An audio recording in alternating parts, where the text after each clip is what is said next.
TCM Classic Film Festival. So excited to see you here for the world premiere IMAX restoration of Back to the Future.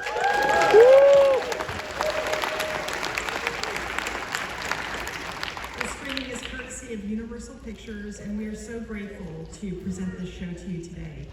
My name is Genevieve McGillicuddy, and I'm the Executive Director of the festival. And I would just like to say a few words of thanks before we start our program. I would like to thank Fandango at Home. They have really been an incredible sponsor going into year 2 working with them. And you can find out more about their service at their lounge. If you click on their logo in the app, they have just been amazing supporters of us. I'd also like to thank our official airline, United Airlines, for their generous support in helping us bring in so many of the special guests that we have here this weekend. A reflection. This movie came out in 1985, so let's make this a really authentic 1985 experience and turn off our cell phones. Thank you. And now your host, Alicia Malone.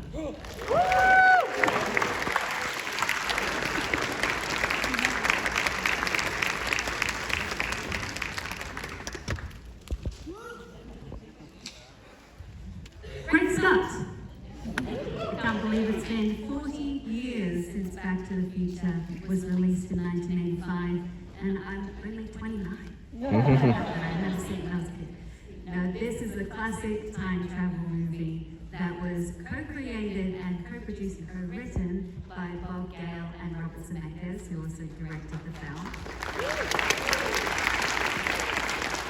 Originally cast as the lead was Eric Stoltz, but once Michael J. Fox came on board as Marty McFly, the whole film came to life, and it is still beloved all these years later.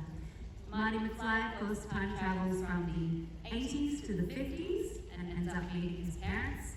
And so if you do the math, now we're 40 years from the 80s. So the 80s are further away for us now than the 50s were in the 80s. Bubbles and Marty. I'm so excited to have with us several of the pivotal crew members on this film. Please make welcome the co-producer, co-writer, and co-creator, and gatekeeper of Back to the Future, Bob Gale.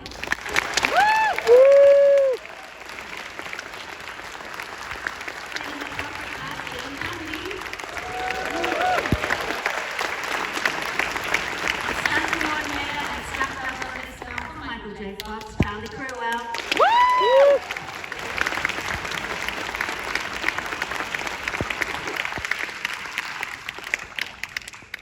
Yes, that's a good one. So I'll try and see with these lights on, but show of hands, or maybe clap your hands so I can hear it. Has anyone yet never seen this film? Okay. How about, has anyone here never seen it on a big screen?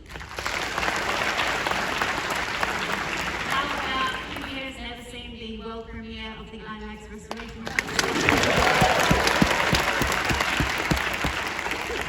Okay, so Bob, I want to start with you because all of this started with you. Is it true that the initial inspiration came from a trip back to your childhood home? It's true. I happened to be digging around in the basement and I found my dad's high school yearbook. I had attended the same high school my dad did, so I found it in a student floor. I'm thinking, oh, it'd be cool to see what my high school looked like in 1940. And I discovered that my dad had been the president of his graduating class. What is a picture of my dad? Looking very grim and proper and straight, and thinking about the president of my graduating class was a complete fucking asshole.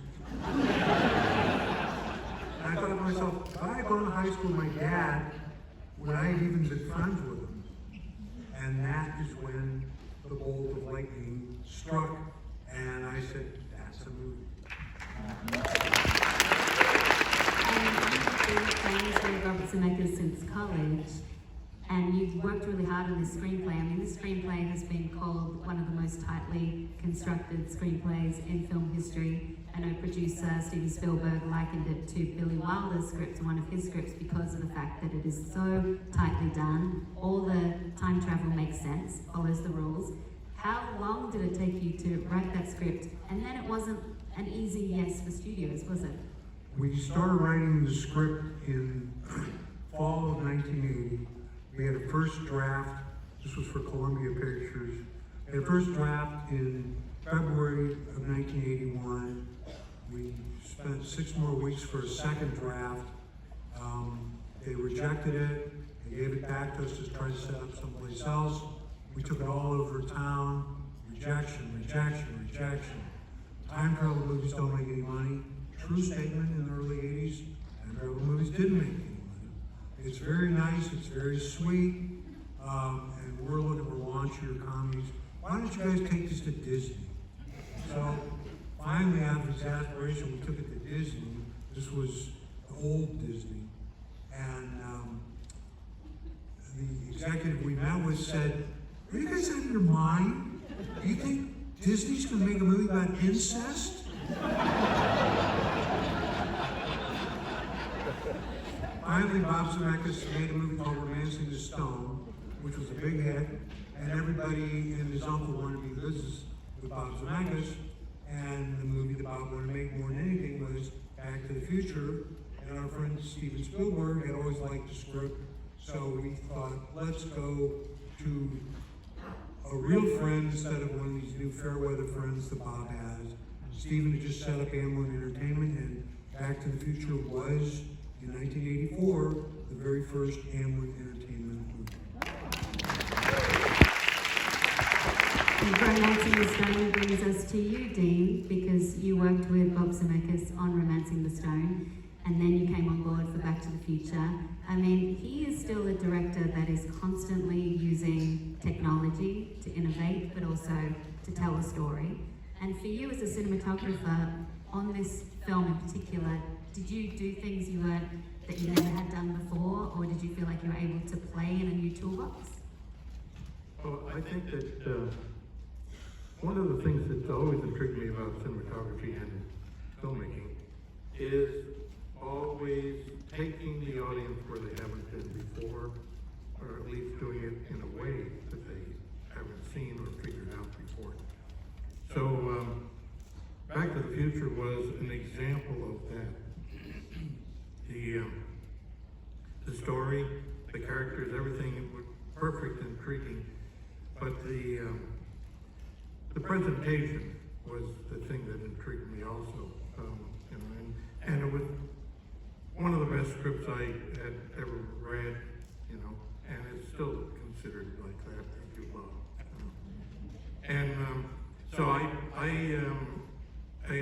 really appreciated the opportunity to tell an intriguing story in a way that hadn't necessarily been done before. And at the same time, you have to have sort of nostalgic, almost fantasy feel of the 50s, even though you have the futuristic idea of time travel.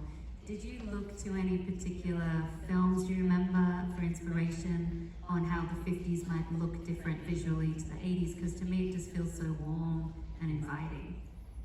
Well, I grew up in the 50s, so I had actually a really good childhood. So my vision of the 50s was warm and inviting and fun. So I think I drew a lot on my memories, my sensibilities about the period. You look at movies made then, there were certain sensibilities in the characters and so forth, but I think I had personal experiences that really sort of made me want to create a 50s that was nostalgic, it was warm. We used little slightly different colors, techniques and so forth to make the 50s contrast with the 80s. Yeah, to make it warm, but also a lot of night shoots. And I know that once Michael J. Fox came on board, he was doing double duty. He was making Family Ties in the morning and then rushing over and doing Back to the Future at night. But Charlie, I mean, Michael coming on board and replacing Eric ended up being very fortuitous to you. Can you tell us about the time that you met Michael J. Fox and how you came to be hired on this film? Yeah, so I started doing stunts in New York, and I came out to hold it a little higher. And someone had suggested to me that if I ever run into this particular stunt coordinator, I should meet him. So you used to sneak on the lot. Hopefully you didn't get thrown off, which we did quite often. You would get your hands on the call sheets of the day, and you would go and visit all of the stunt coordinators. Well, on this particular day, 30 days after arriving, I went into the room at Universal where the call sheets were, and there was one call sheet sitting on the desk, and that guy's name was on it. And I went, well, that's that guy. I better go meet him. Where is this? And the girl in the office said, oh, they're on the back lot shooting today. So I found out where the back lot was. I had never been there before. I headed out to the back lot, got to the set in Town Square, and David McGifford, first AD, who was actually here in the audience tonight, I ran into him. He was amazing. Ran into him, asked him where that guy was. Max Clevin was his name. And he pointed him out, and so I headed towards Max Clevin, and as I was walking up to Max, Mike walked up alongside me, and we walked right up to Max together. And Mike asked Max, he said, is this my stunt double? And Max looked at me, and he looked at Mike, and we're exactly the same size, kind of moved the same way. He went, yeah.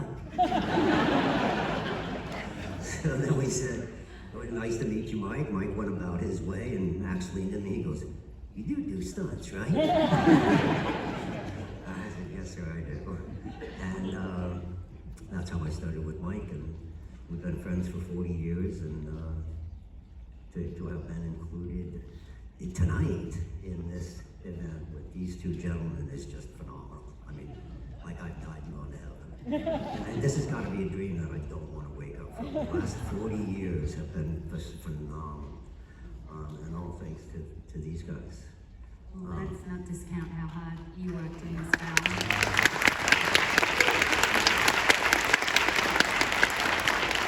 What was it like to work so closely with Michael J. Fox? As you said, you became friends, and what was it like on this initial set? Yeah, so, there are times that you meet somebody and you're instantly, friends. And there's nothing difficult about it, nothing is forced. It was funny because I just was talking to Mike the other day, and he said, it was interesting when we first met, I knew that you were a driven guy, just like I was, and that I admired about you, and that I admired about Mike, because he was just so dedicated. I mean, working 2 shows at the same time. And so everything that we did together was just easy. And if there was a really dangerous stunt, I usually had to try to stop him from doing it, because he's an incredible athlete.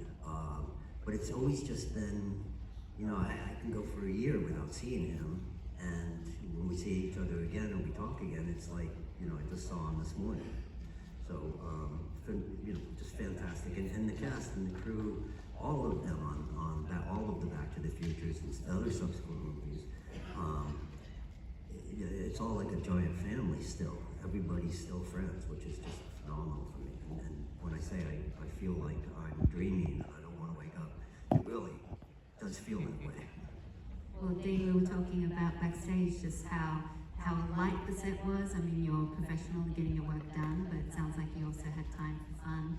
And when you look at this guy's credits on the IMDb, I mean, Dean, you've worked with John Carpenter on films like Halloween, The Thing, Escape from New York. I mean, you worked with Bob Zemeckis also, Romance in the Stone also, Who Framed Roger Rabbit, Death Hunter.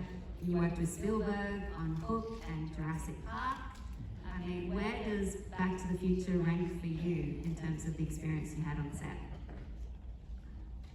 Well, I have to be honest about this and say it's potentially my favorite project ever.